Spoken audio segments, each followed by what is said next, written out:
Salut, sunt Cosmin și bine ați venit la un episod din Mituri și Legende cu Cosmin. Primul mit este mama lui CJ.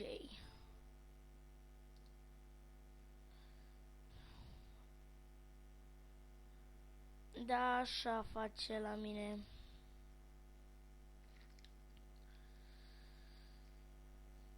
Da.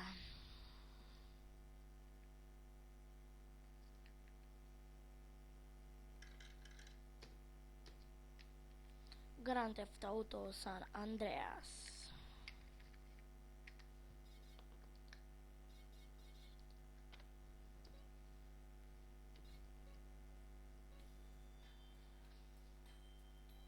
Să vedem.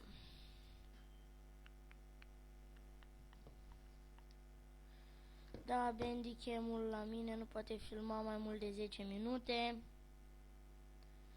Da, știți cum este Bandicam-ul. Și am timp să mă duc să-mi iau ce-mi trebuie.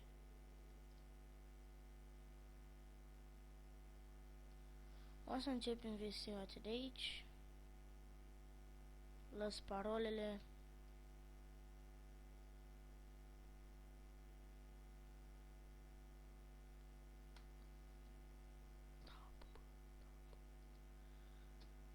Ok, încep de jos. Oh, nu.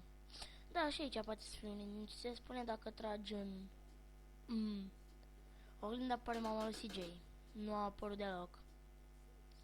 În concluzie, nu știu, să mai căutăm indicii.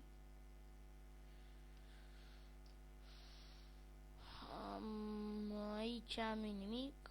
Ceașcă de cafea. Cea se pare că este o umbră.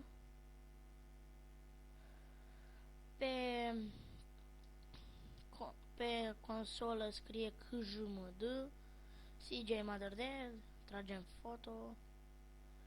Se spune că uneori mama lui CJ coboară de aici și iese pe aici.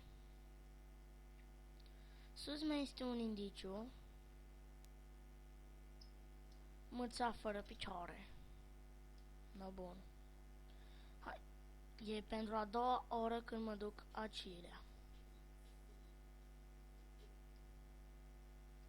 N-am ce căuta nici aici. Hai. CJ, locul tău e jos. Nu folosesc niciun mod, nu e de mine. Se spune că aici se vede ceva. Ciudat. Pe dinăuntru nu-s geamuri. Aia cămăii. Da. Bagu VX, bagu VX. Stați, bagu VX. One RLT du. One RLT du. Da, lăsați. One. Gata, în sfârșit. Să mai... Aici este garajul. Da, în concluzie mitul este fals. Cam asta a fost și cu mitul acesta. Eu sunt Cosmin și și cam asta este. Eu sunt Cosmin și mi-a făcut plăcere să fac acest mit. Pa!